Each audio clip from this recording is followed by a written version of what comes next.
I'm Director of Industry Relations for Litigation Services at LexisNexis. I joined LexisNexis about 2 years ago after about 8 years of litigation practice in New York City. And the tool I'm going to be demonstrating today is one that is being widely used in litigation firms.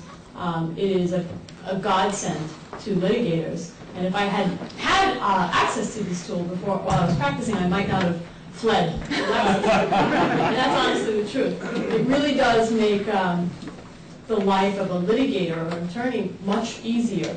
And since Lexis acquired this tool, this suite of tools, we realized very quickly that it had a lot of applicability in the law school setting. For example, one of the ways it's being used an awful lot is in law school clinics. We're providing this tool to the schools for free. Faculty and students are getting free copies of the software.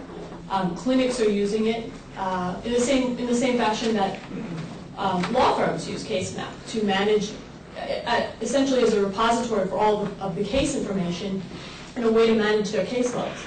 So clinics are really seeing a great deal of benefit from this. It's also helping students to learn about sort of the practice of case analysis and litigation just by using the tool. Additionally, it's being used a lot by legal research and writing instructors as a tool to help sort of assess the analysis of the students before they begin their writing assignment. A way for the students to hand in a nice organized spreadsheet showing the issues that they've identified and the research that they have gathered and the sort of analytical connections that they've made between facts and case law and legal issues. So that's another way it's being used. Also, we're just giving it to students. Students have their own, that's why I put this up on the screen. This is where a student can go to download their own free 3-year copy of Casemap and the rest of the suite.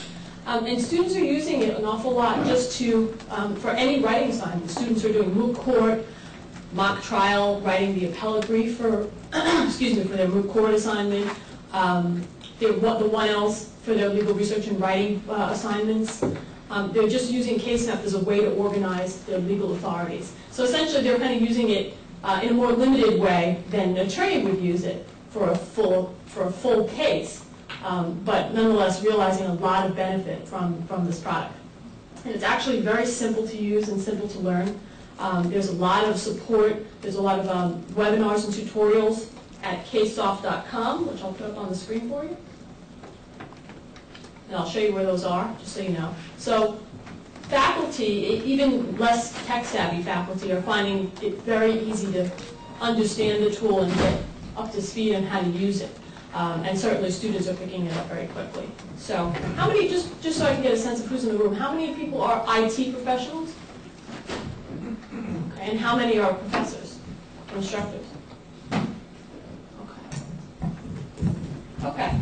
Don't forget to get your Starbucks card on the way out, okay? Because I'll forget to give it to you. All right. So let me just begin by just showing you where it is that you can get your copies of Casemap. The whole suite consists of Casemap, TimeMap, TextMap, and NoteMap. Casemap we're going to go over in detail today. TextMap I'll just give you the quick rundown. It is a deposition transcript management tool, sort of like LiveNote if you're familiar with those tools in the law firm setting. NoteMap is a course outlining tool, which students love. It's much easier to create a course outline in NoteMap than it is using Word or some other application. And TimeMap is a tool that allows you to create timeline graphical depiction of facts. So it's really, really useful suite of tools. And they can get their own 3-year version of each of these tools right here by going to Download Tools. And this is the same place that you would go or a faculty member would go. The only difference is if a faculty member goes to this place to download, they're getting a non-expiring license. So you click on Download Tools and go to Case Assessment and Analysis. And click here to download. Student fills out name, school, same with faculty. And student will get a 3-year license regardless of when they download. So if they download as a 3rd year, they're going to graduate with quite a bit of time left. Akron. Excuse me? Says University. Oh, is that what you found? Yep. I wonder why you're clapping. Well, any way to get disability. It's alphabet. Okay. So let's get started. What you're looking at, everyone hear me? Yep. What you're looking at is the home page of Casemap. So what Casemap really is, from a tech perspective, is a collection of what we call relational spreadsheets. It's used by attorneys to act as a central repository for all of the critical case information. So it's a place to compile and organize legal issues, the facts of the case, all of the documents in the case, all of the case law and other authorities being gathered in the case, critical questions in the case, things like that. And for each of those components of the case, there is a spreadsheet. And these spreadsheets relate. So hence the term relational spreadsheets. So let's open up an example case. Okay, this example case is Hawkins v. Anstar. It's an employment discrimination case. And as you can see, it's asking me to sign on to the case map as a staff member. Now you can create a case map just for one person, but the way it's used in law firms is as a place for all of the members of the trial team to share access. And that's one of the great benefits of it. That's a lot of the reason why the clinics really like it, because everyone who is assigned to the case, every attorney or every student, can sign on to the same case map and simultaneously be working in it. So one student or attorney might be adding facts to the case map while another is adding new case law to the case map. So it's kind of a one-stop shopping for your case. Everyone can be working in it simultaneously and sharing information and seeing what the status is of the case. So I'm going to sign on as Chris Attorney. And then also, as you can see, it's password protectable. Attorneys obviously use that to keep other people out of the case who are not staffed on the case. Okay. Now what you're seeing on the left-hand side is the menu of shortcuts to these spreadsheets. Okay, just want to adjust something. And you see here the main shortcuts are to the following spreadsheets that are sort of the most commonly used, the most important ones. One is all objects, and I'll go over each of these in detail, but just to give you a walkthrough. The first spreadsheet, and this is incidentally the one you should really fill out first, is the people, places, and things of the case.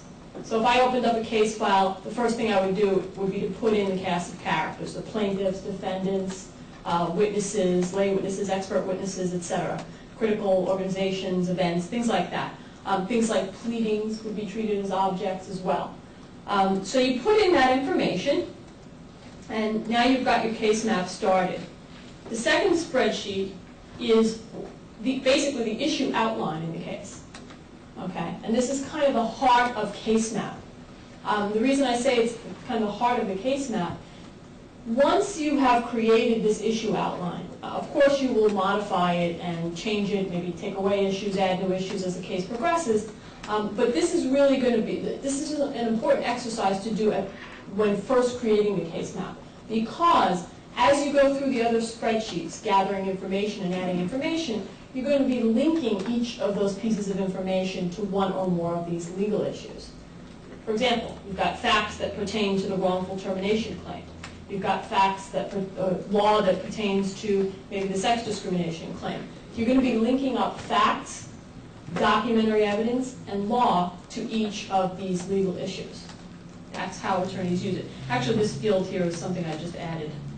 It's also a customizable spreadsheet, I should point out.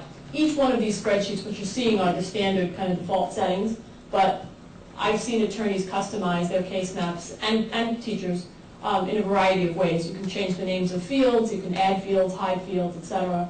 So it's very flexible in terms of the needs of a particular attorney or a particular clinic or a legal research and writing teacher. You can customize it to show only those fields that you think are important for your purposes. But this issue spreadsheet is very important. Again, because everything is going to link back to one or more of these issues.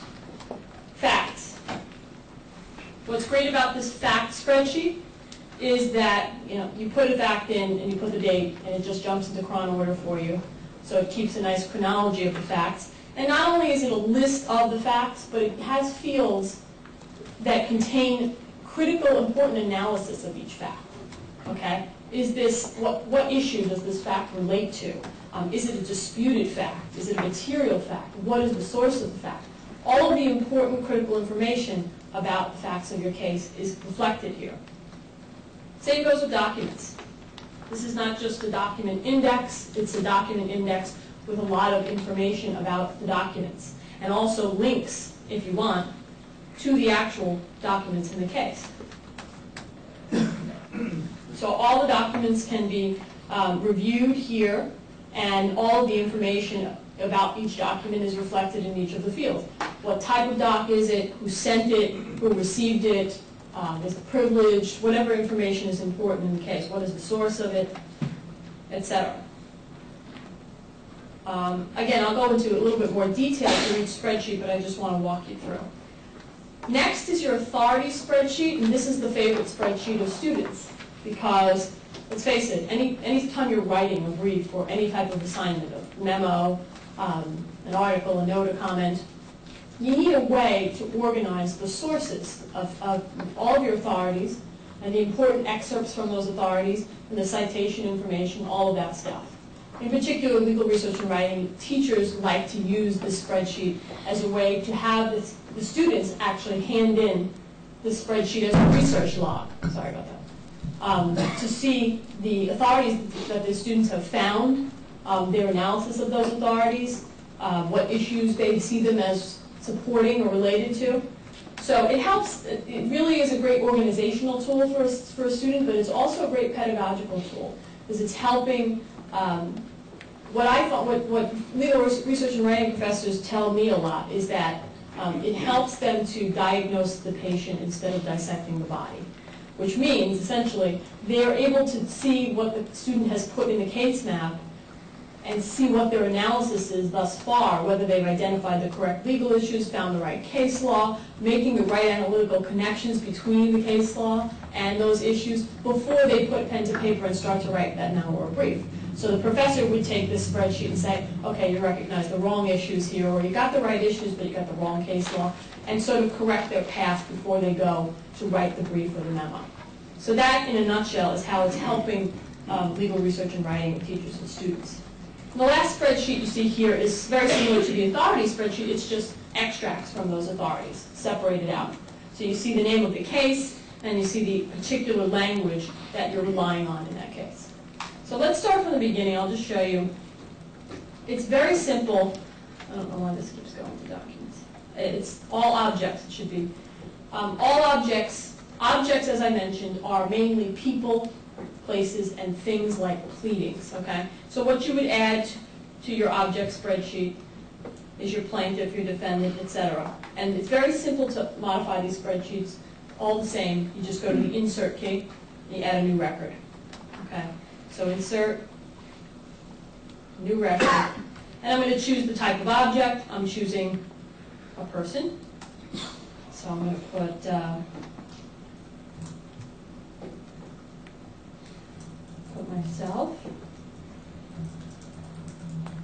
Okay, and then it creates a shortcut name for that person, and then you identify their role in the case. So let's say I'm defendant's expert on age discrimination. You're able to link that person to the relevant issue in the case, so I'm going to link myself to the age discrimination issue, which is already obviously in my outline. And you can also link a file, which is very convenient, because if I want to add a pleading, for example, I'm going to add, now choose pleading, So let's say it's the counterclaim. I can put any descriptive information I want, but I can also then add the counterclaim by right-clicking here and attaching the actual copy of the counterclaim right here. So it can always be opened up from the spreadsheet. That's, in a nutshell, the object spreadsheet. You're really just laying out the cast of characters, and these short names that are created are important because they're going to be, you're going to refer to that person throughout the case map by that short name. Also, it's a place to keep information about the parties in the case. For example, let's go to a person. Things like their contact information, their email address, their phone number, who's their counsel, when is their deposition date. So if I click on this little hourglass, this little magnifying glass rather, I can see Philip Hawkins' email address, his counsel, his deposition date, etc. All of the information about him. So it's also kind of a housekeeping tool as well in that respect. Okay. Any questions so far? Yeah. When you insert like a document, does it go into the database or does it stay in its original location? It stays in its original location. So the documents, So case if you map move is it- pointing to the documents. So you have to be careful not to move the Correct, document. exactly. Okay, so let's go into the issue spreadsheet. This is really simple. It's simple to create. It's simple to modify. Let's say I want to add a new issue. Insert, new issue. And my new issue is fraudulent misrepresentation. Okay? I have a place to describe that issue. Plaintiff alleges X. He was, the defendant made a fraudulent misrepresentation in XYZ. And then, more importantly, within main issues in a case, you're going to have sub-issues or elements, for example. So there are several elements that have to be proved in order to prove a fraudulent misrepresentation case. I would add them right here by clicking, again, Insert New Issue, and then just using these little red arrows on the left to indent.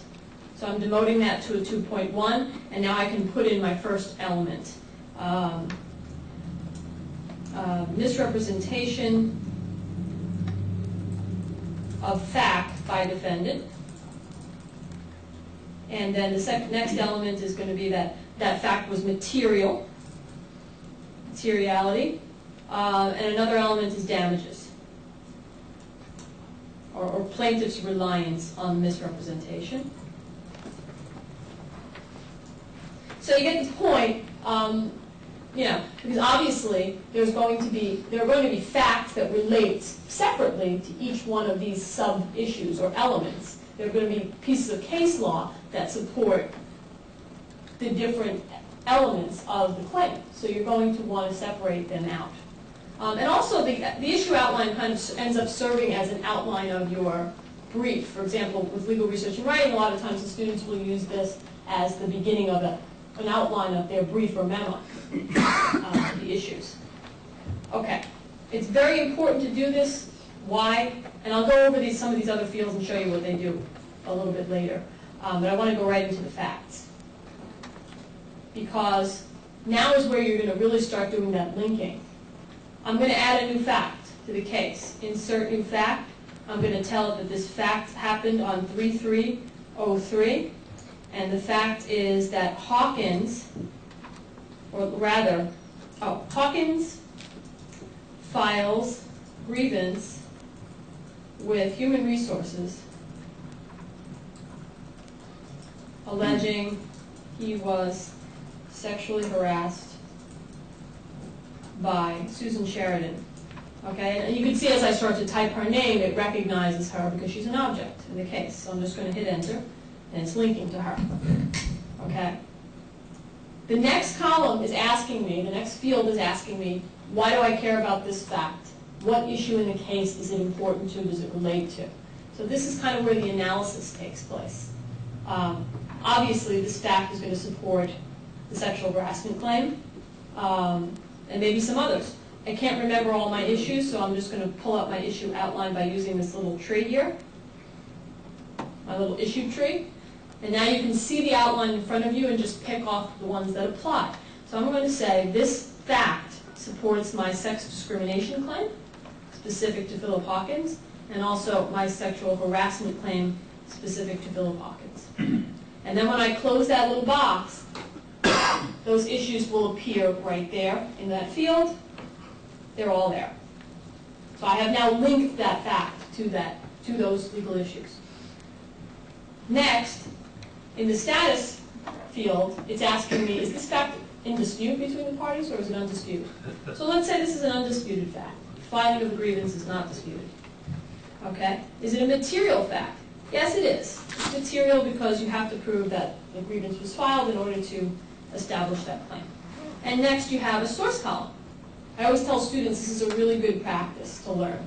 When you learn a new fact, record the source of that fact, because and myself in practice, I did nothing but write briefs all the time. And I would always be writing the brief and putting facts in there, and I would end up with fact and a blank next to it that I would have to go back and fill in later because I couldn't remember where the sources of the facts were. And then I'd end up digging through my depth transcripts or the complaint or the answer to find that exact site for that fact. So it's a really good practice to record the source of the fact as you learn it.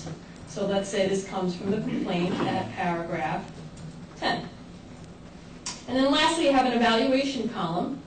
Attorneys love this. They like to classify facts as to whether they weigh in favor or against us. So let's say it weighs heavily for us. So now you have added that new fact. One of the great things about this spreadsheet and about Casemap in general is filtering. Okay? Really helps to manage information. Let's say I'm going to write a summary judgment motion on my wrongful termination claim. Okay? I want to see all facts that relate to wrongful termination and are undisputed and material. Because that's, for those of you who aren't lawyers, that's the standard for establishing summary judgment on a claim. You have to submit a statement of undisputed material facts. So I only want to see those facts. I would go straight to the linked issues column and highlight the term wrongful termination, right-click, and hit filter. And this filtering thing is really great. So now I'm looking at only the facts relating to wrongful termination. I'm going to further narrow it down by going to undisputed and right-clicking and hitting filter. Now I'm only looking at undisputed facts relating to wrongful termination. And so on and so forth. I can continue to filter down to get to the exact subset of facts that I'm interested in at a given time. And anytime I want to go back to the normal view, I just right-click anywhere and hit Cancel Filter. The filtering thing is really great when it comes to documents, and it's really great when it comes to facts, even authorities as well. Everybody understand that? Questions? Okay. So that's one of the great things about filling out these fields, because it later helps you to sort the information very easily. Another great thing about this fact spreadsheet is that other tool I mentioned to you, Casemap, where you can create a timeline, graphical depiction of the facts. You can actually send your facts straight to that timeline just by going to File, Send, and telling it to send the whole spreadsheet. So instead of creating your timeline graph from scratch, you can just hit Send, and it actually will create the graph for you. So I've got a lot of crazy dates in here, so it's going to look a little weird, but I'll show you what it does. So it just pops it right into Casemap, and then you have all your facts in a timeline. And then you can take the timeline and you can change it any way you like. You can change the color, shape, size, and placement of these little boxes. But the important thing is they're all there laid out for you, and you can do a lot of cool things with Casemap as well. At trial, lawyers like to create dueling timelines with the plaintiff's version of the facts in red on top and the defendant's version on the bottom in green.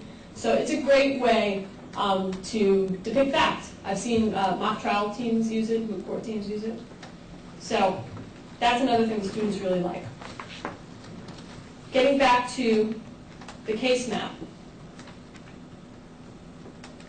Let's go back to Casemap. Any questions on the fact spreadsheet before I leave the fact spreadsheet? It's really easy. Does this look hard or does this look easy? I mean, sometimes I speak with professors. My job at Lexis is to basically, this suite of products is what I'm in charge of. And my territory is the whole country.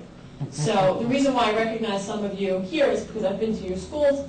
I travel all over the country teaching this to faculty and students at law schools everywhere. 9 times out of 10, students always get it. But with faculty, it's sometimes, you know, some of them like, they look like that for a while. And then they go, oh, it's not really that hard. But at first, sometimes it seems like a lot of information on the screen. It really isn't hard. I am not even remotely tech savvy, and this is a simple product for me. If you can fill out an Excel spreadsheet, you can use Casemap. So it's really, even for the most technophobic faculty members, it's very easy to assimilate. You know, it's just, you can really get by in Casemap with these 2 commands right here. Insert and delete. Every spreadsheet, you insert facts that you insert new records and you can delete them. It's pretty easy. So let's go over to the document spreadsheet. Same deal, okay?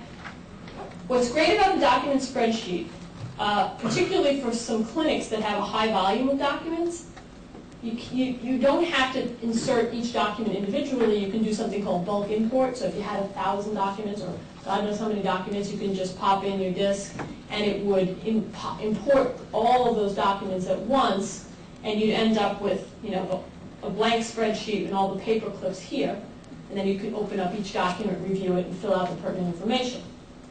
Okay. So let's just go through it real quick. We're going to insert a new document. The date is 2204. It's an email from Hawkins, from Sheridan to Hawkins. The linked issue, well, let's say this email is, you know, this is an email where she tells him he has a nice butt. So it's just going to go to the sexual harassment issue. The type is obviously an email. And again, you can imagine how the sorting and filtering comes in handy here. Author is Susan Sheridan. Recipient is Philip Hawkins. Description.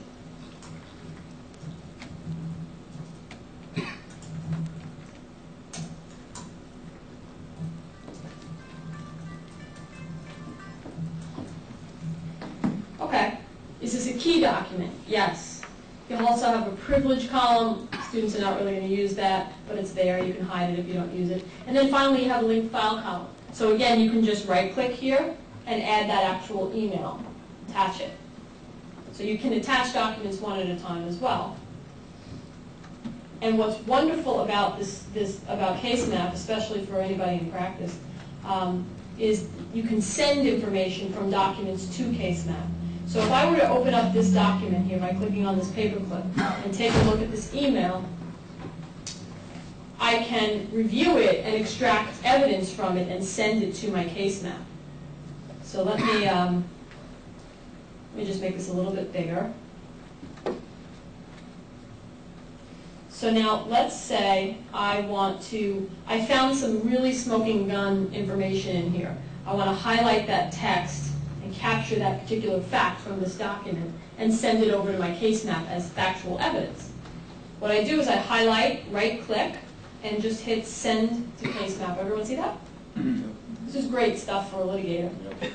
You hit Send to Casemap, and basically what happens is a little box pops up, right, as you see on the screen. You can put in some more pertinent information before sending it over to the spreadsheet, like the date it happened.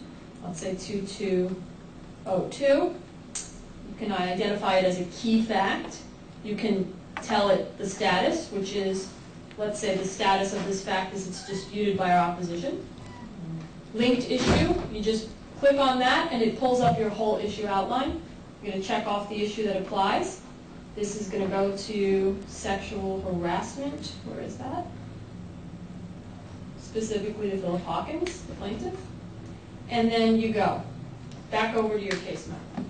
And now, as you can see, in your fact spreadsheet, there is the date of the fact, there is the text from your document, specific language, there are your issues, disputed status, and it captures the source. So email from Hawkins to William Langton. So it actually captures the information about the document and puts it in the source column.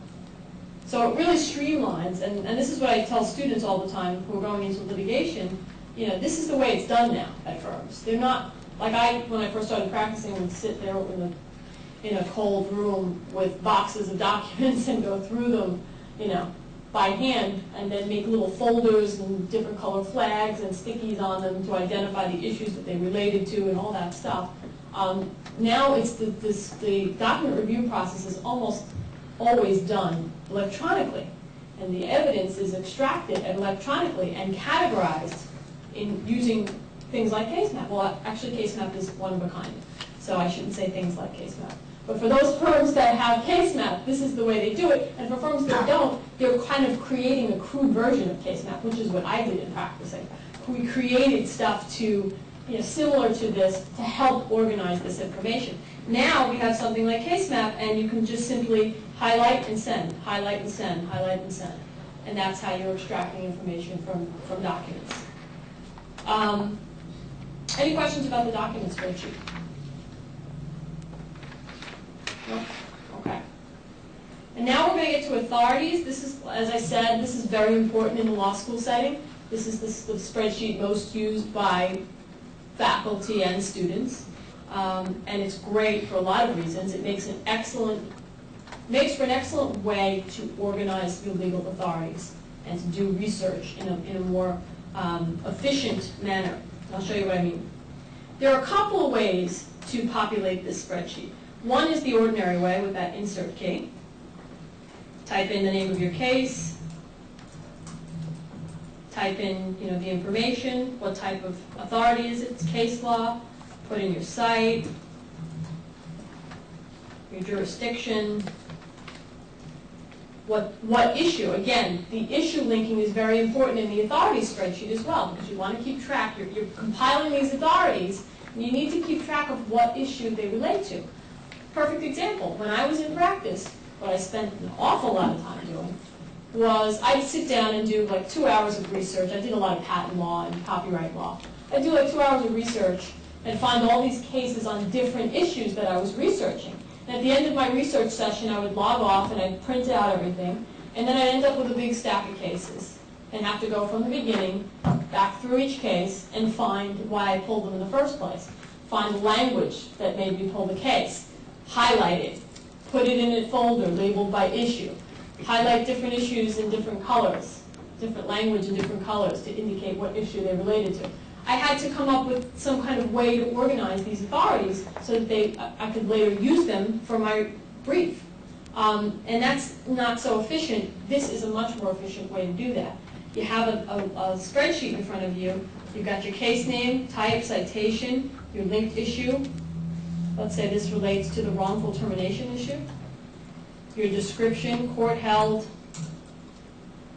defendant, liable for wrongful termination, etc.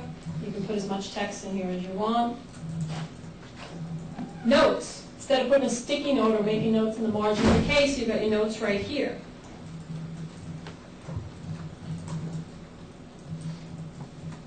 And lastly, you have the ability to link the case right up to here. So in the link file column, you can just right-click and link up your copy of the case. Okay?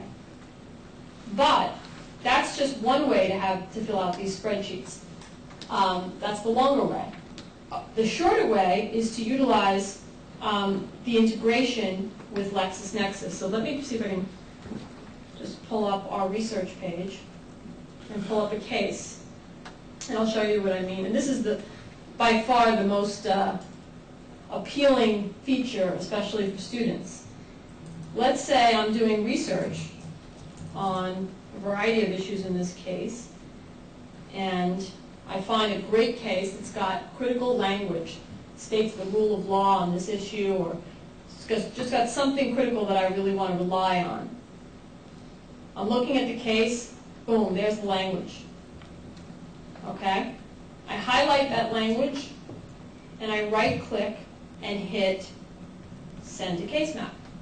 This is an integration that we created since acquiring this company, and making this product a part of our portfolio. And it's really a great add-on. You hit send to Casemap, this little box pops up, you hit save, and this is the great part. It captures all of the information from the case. So it's capturing the citation information, the court, all that stuff, and the link to the case itself. Now I can put in my description.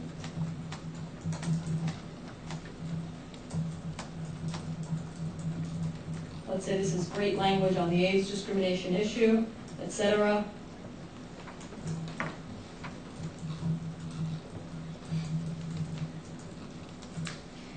Issue linker, same like as what I showed you with the documents. You're able to link it up right here to the issue.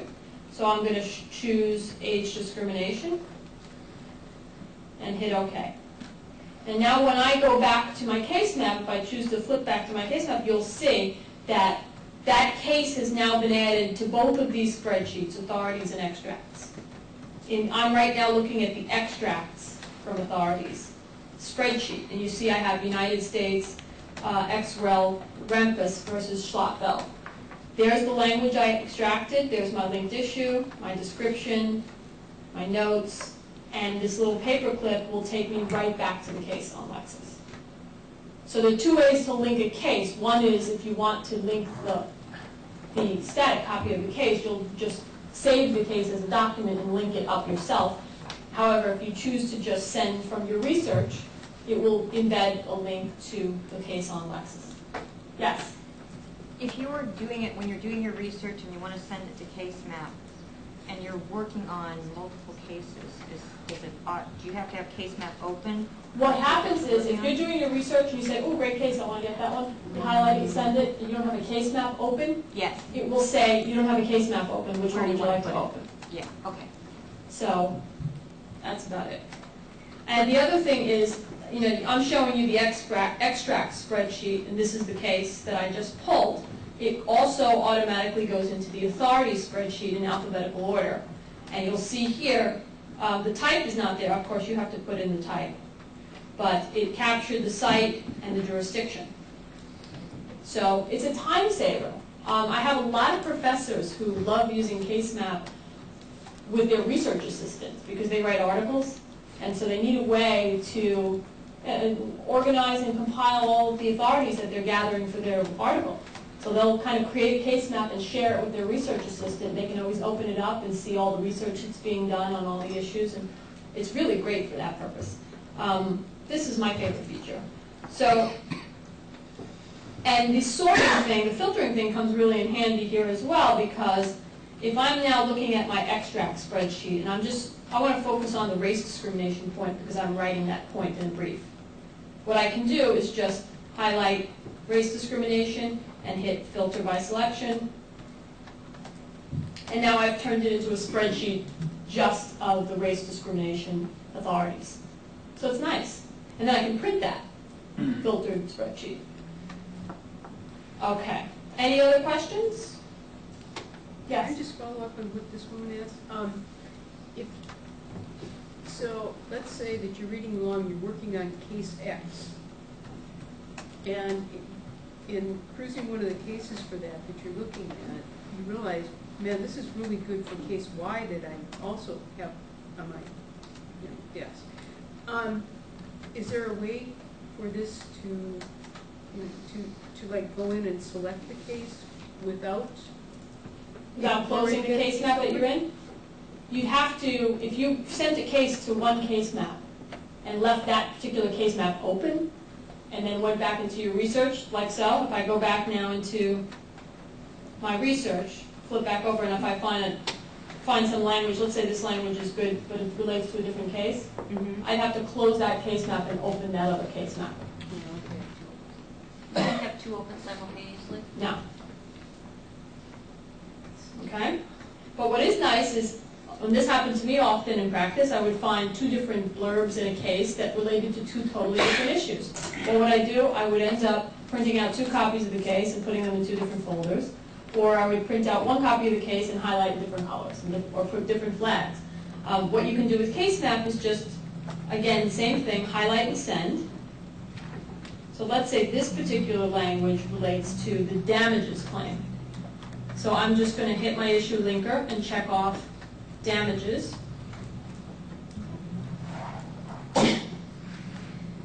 And now I have a second entry in my spreadsheet for the same case, only a different issue.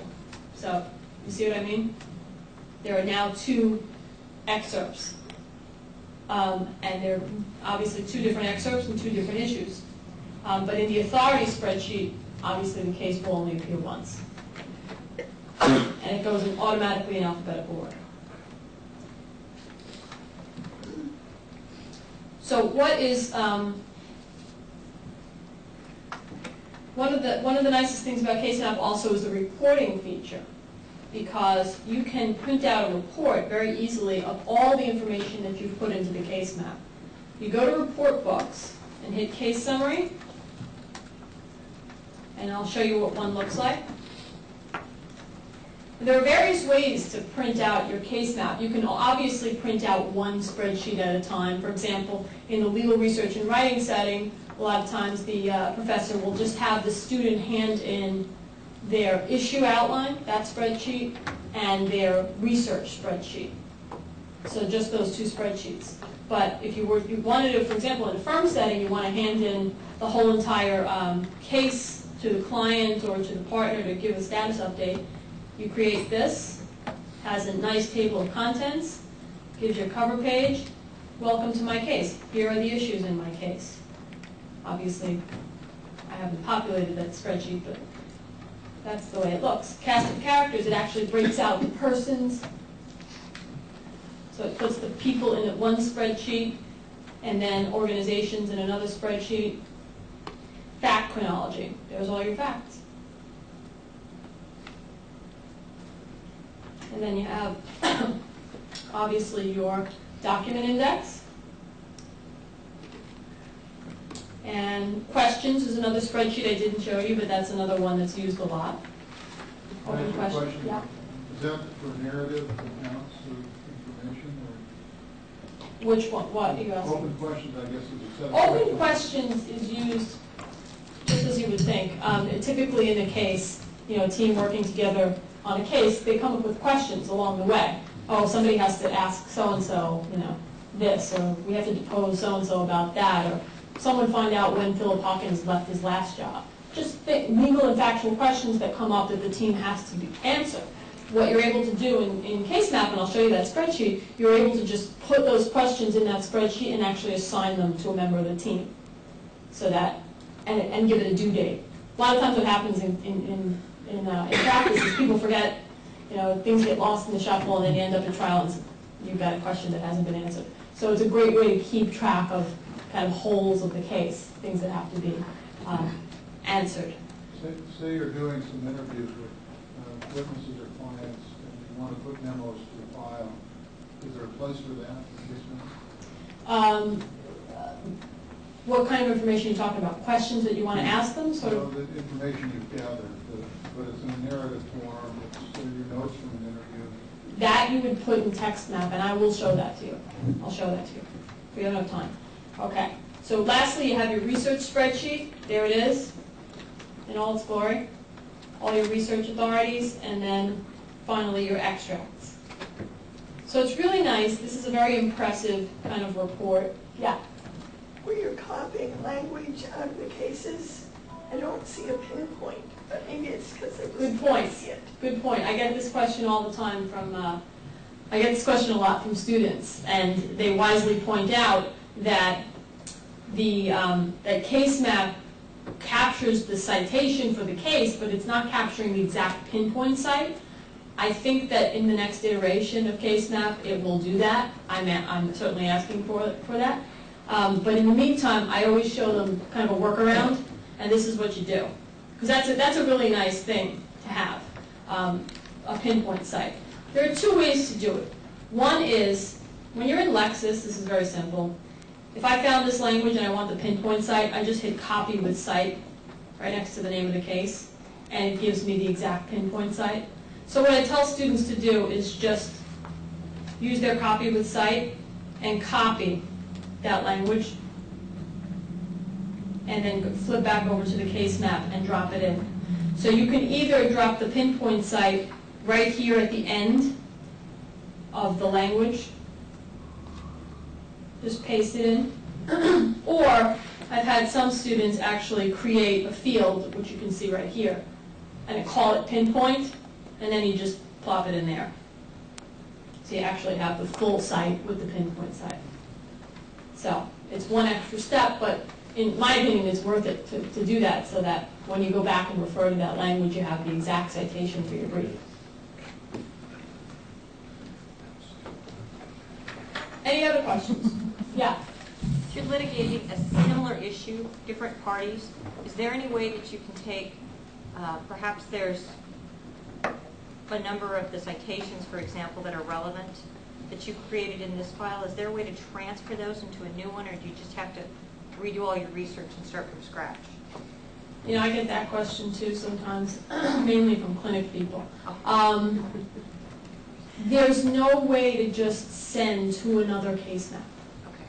What you can do is, Create a report and work from the report you Yeah. created. Okay.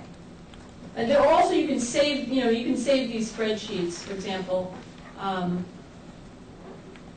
can take this spreadsheet and send it to Word. I can send it to Excel. I can send it to WordPerfect. I can make it a PDF. There are different ways to, different formats in which you can save the case map and the individual spreadsheets. So, but that would be a good thing if you could send from one case map to another. We'll see. It's always being updated. The product, you know, version 8 is coming out in a couple of months, and they made improvements to it. Any other questions? Yeah. I had a question about where does all this data reside? Does it reside? Right on your computer. Okay, so you wouldn't be, you can't be using different computers. Correct. And just to answer your question more specifically, when people are working off the same server as in a law firm, everybody just opens up the case map, logs in, and they're in the same case map. Okay. Okay, so they put it on the server. Exactly. And for some clinics, they have a server where all the students are working off the same server, so all they have to do again is open up the case map. However, I do have a lot of clinics which run off of the students' laptops, okay? And also various other reasons why students want to share a case map, but they're on separate computers, they're on their laptops. The way to do that is, it's simple, but not as simple as that. What you do is you create a replica of the case map. You just hit File and create a replica, and you can email that case map to your partner, to the other person. They can then open that case map up on their computer, of course, as long as they have the software. They open up the case map, they can modify it, add things to it, etc., and then they send it back to the original person, and that person syncs it up. And all the changes get synced up. And how is this priced to firms and stuff? In my opinion, extremely reasonably, as far as litigation tools go. I understand it's about $500 per year for a seat, for like a 3-year. It used to be, now that we own it, it's a subscription model. It used to be just a flat, like $500 per license per seat.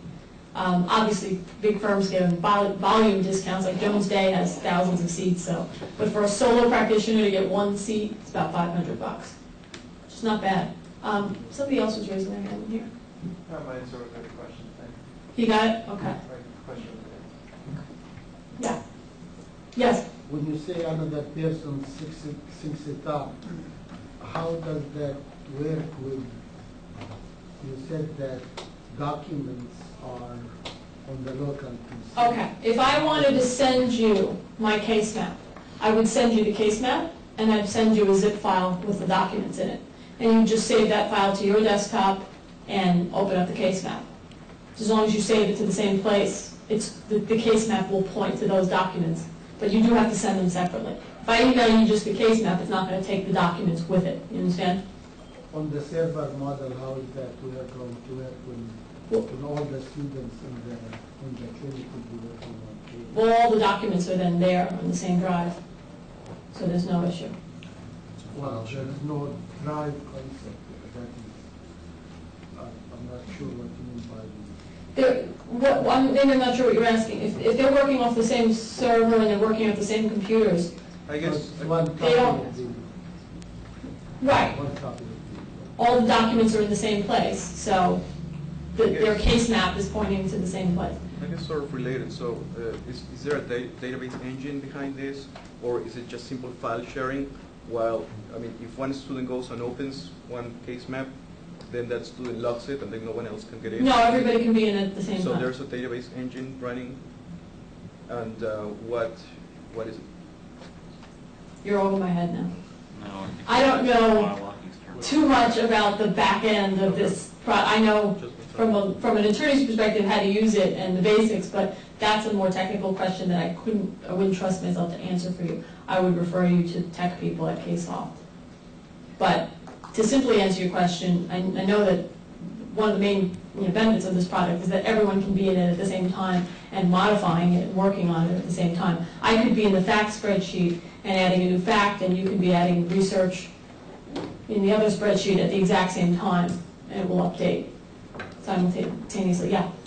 Playing with the software and going back to a question or two ago, you can move entries between files. You do have to export to a delimited format, and then in the other file import and delimited. And while you're doing that importing, you do have to tell it match the fields up this way. There you go. It should be fairly simple since it's the same program. The fields, if you have the fields in front of you, it'll take you an extra minute or two to map them. So how do you do that again? There's a file export and file import, and both will work with delimited, either comma, tab, delimited files. So you're using that to get information from one case so you map have to an the other? intermediate step. Yeah. There is an intermediate step. If you ask me, I wish there was a way that you could just hit send and automatically create. Well, the other way you could do it, but it would be much tougher, is you could delete all this. You could make a copy of it, Right. delete all the stuff you don't want, and then open it. Exactly. as a That's separate what I was case. suggesting, but that's a little bit. Yeah. Somebody else had their hand up. That's it? Everyone's good? Okay. I'm going to show you, we've got a few minutes left. I'm just going to open up very quickly Note Map. If I can find it.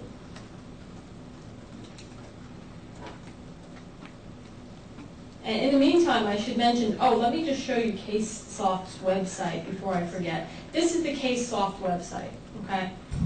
You have training here, webinar center. This site is replete with tutorials and webinars so that you can go from novice to power user in no time. There is introductory training. For example, down here you have introductory and basic training, so you could take a case map fundamentals, a case map overview. Then you have advanced topics. So for any task you could think of that you want to do in case map but can't remember how, filtering, sorting, creating report books, etc., there is a short webinar for each of those tasks, from the simplest to the most complex. So you're never kind of at a loss. You can always call the company. There's a customer service number, so if a student or professor gets stuck on something, we have customer service, tech support to help them. And also, a lot of the time, the question can be answered by themselves just by referring to the training section of the website. It's really user-friendly. So I just wanted to point that out so you know where your training is. And also, I forgot to mention to you how widely used this product is. One of the reasons why we're giving it to students, and they're very happy to get it, is this is a new tool to Lexis, but it's not a new tool. It's been around for about 7 or 8 years in the litigation market.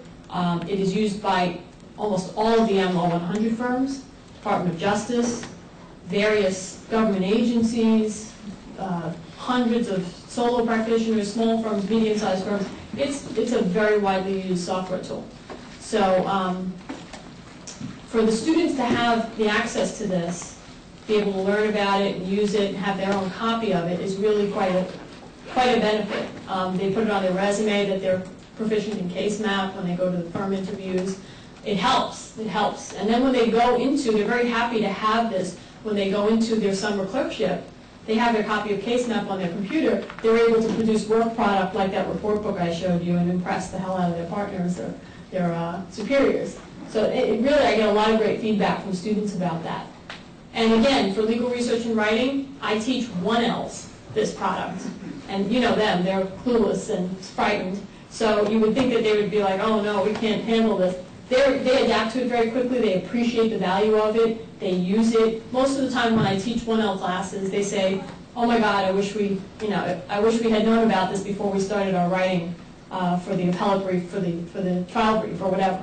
So it's nice to have it, make it available to them from the first year. They do find a lot of great ways to use it. Any other questions? I don't know if I'm going to have time to show you the other tools, but just to remind you, the other 3 tools you're also getting free. And to answer your question, you could upload that client interview or those notes into Casemap. It's a deposition transcript management tool. You can send information just like I showed you from documents. You can highlight and send information from DEPs to your Casemap, and you can do the same with your notes. So a file of client interview notes can be captured and information sent to the Casemap. It's great. It's a great tool. Don't forget to come up and get your Starbucks card. I hope I have enough.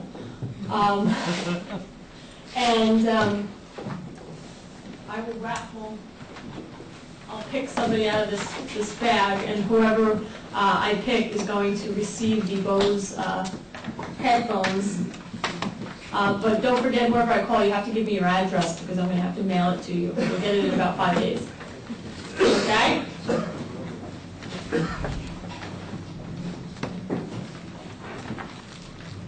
University of Florida.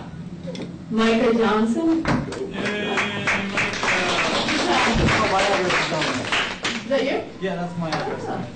Were you at my presentation at the University of Florida? Yes, I was. You were? Okay, I thought you looked a little familiar.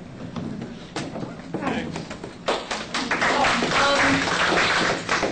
Lastly, I have all of your business cards, right? No. Well, who didn't give me one? Oh.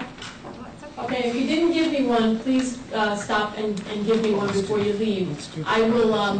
I'll send you a follow-up email so that you have my contact information and everything. Because if you're interested in having me come to your school to give a presentation to the faculty, or whomever, the library staff, whoever you might think might be interested, clinical faculty, legal research and writing, that's what I do. So wherever you are in the country, I will come to you. Just let me know that you're interested in having a presentation, okay? So if you didn't give me your card, stop by me. Yeah, no problem.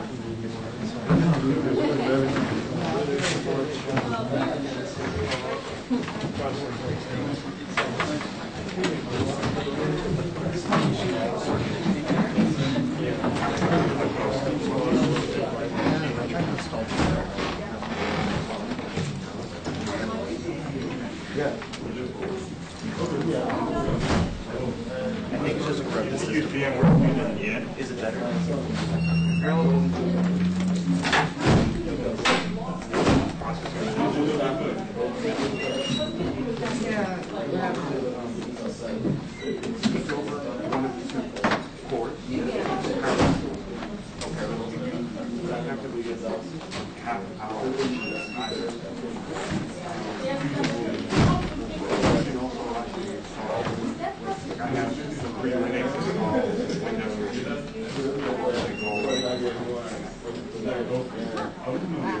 Well, it might be important. One thing I can't do is you cannot. Do you want it? If you want to have it.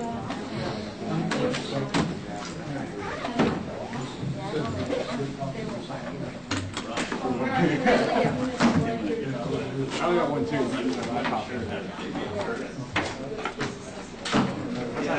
I just move all the other stuff on my back applications and By myself.